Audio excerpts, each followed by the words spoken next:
the beginning of the 2025-26 season, Max Alleyne was playing in the Championship, having just been loaned out to Watford last summer. But right now he's playing in the highest level of English football and starting games in cup semi-finals for one of the biggest clubs in Europe. How has this happened? Why did he receive such a massive career push in such a short period of time? Why did Manchester City trust him with this level of responsibility? You'll find out in this video today. This is why Manchester City recalled Max Alleyne.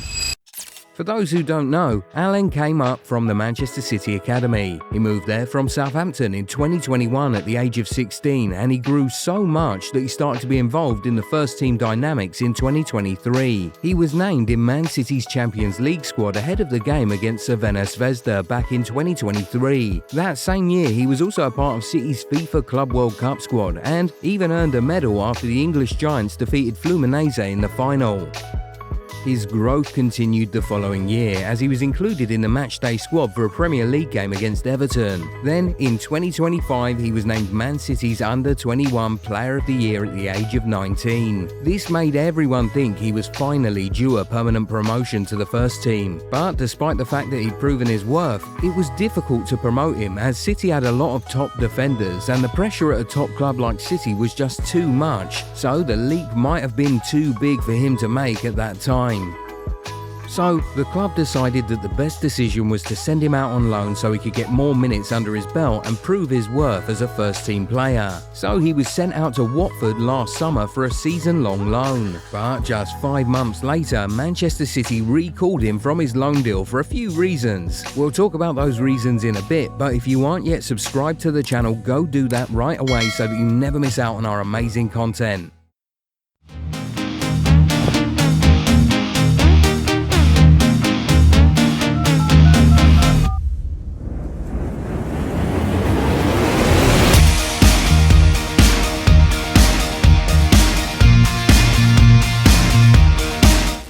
Goal 90 Shop, your one-stop solution for all your World Cup needs. Now, the first reason Alleyne was recalled is pretty obvious. The club suffered an injury crisis at the back, with Ruben Dias and Josko Gvardiol expected to be out for a few weeks, and recalling Alleyne was simply one of the least expensive solutions. But it's important to note that it wasn't the only solution. In fact, it should not have even been top of the list. Man City also have Manuel Akanji out on loan at Inter Milan. Considering his experience, he should have been top of the list to return. He has played for years at the topmost level, including the Champions League final. He would have been the best solution. If not him, then maybe Vitor Reis, who is currently out on loan at Girona. He's still just 20 years old, but Man City spent about £30 million to bring him in January 2025, and this would have been a good way to start earning returns on that investment. More so, Reis has more first-team experience than Alleyne, having featured pretty regularly for Palmeiras before his transfer to City. And remember, he's at Girona, a club that shares owners with City. So recalling him would probably have been really easy and straightforward. But Pep decided against these two seemingly better and easier options and insisted on bringing Max Alleyne back. Why? Well, he saw something in this kid. Alleyne is the present and the future of Manchester City, and when you watch him play, you see that that is true. He is a 6'1", 20-year-old centre-back who's very physical, solid and confident. He's a very neat player who's strong in tackles, good in the air and is a decent passer of the ball. He started the year starting in a championship game for Watford and helping them keep a clean sheet in a 3-0 win on New Year's Day. 4 days later, he was recalled by Man City, and 5 days after that, he was thrown straight into the starting 11, showing the coaches trust in him. And well, Alleyne repaid that trust by putting up a great performance against Exeter in the FA Cup. He made 8 recoveries, won 100% of his aerial duels and completed 97% of the 86 passes he attempted. It was a really solid defensive performance from the kid, and the icing on the cake was that he opened the scoring that day. His first goal on his first start for his club, that was certainly a dream come true for him. For that great performance, the coach rewarded him with an even bigger task, a start in the semi-final of the EFL Cup in a very hostile ground, St James's Park. It was a very big task, but he showed that he was up to it once again.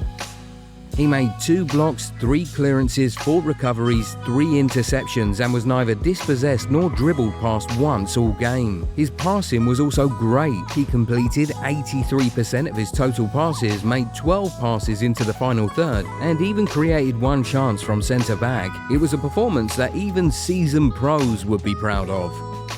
And you know what made this more interesting? Pep trusted Alleyne so much that he pushed Ake to the wing to accommodate him. He could easily have played Ake and Kusanov as the centre-back pairing, but such was his faith in Alleyne that he pushed the veteran out of position to guarantee the 20-year-old kid 90 minutes.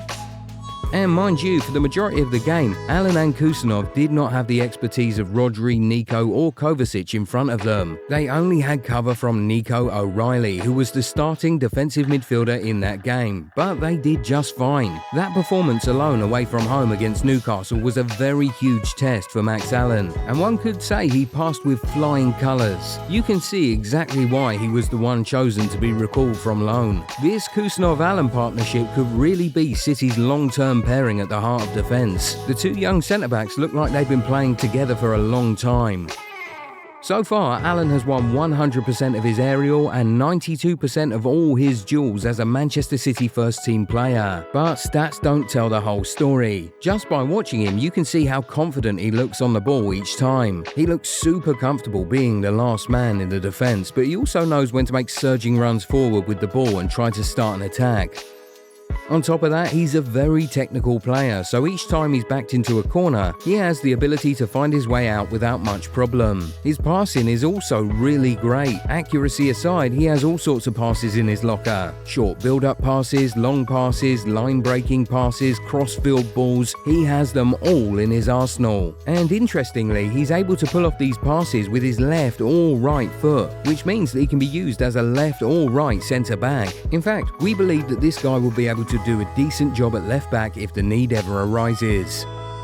Essentially, Max Alleyne looks like he belongs at the top level, and we expect that he'll be here for a long time. Some have even compared him to Aymeric Laporte because of his passing, composure and technique.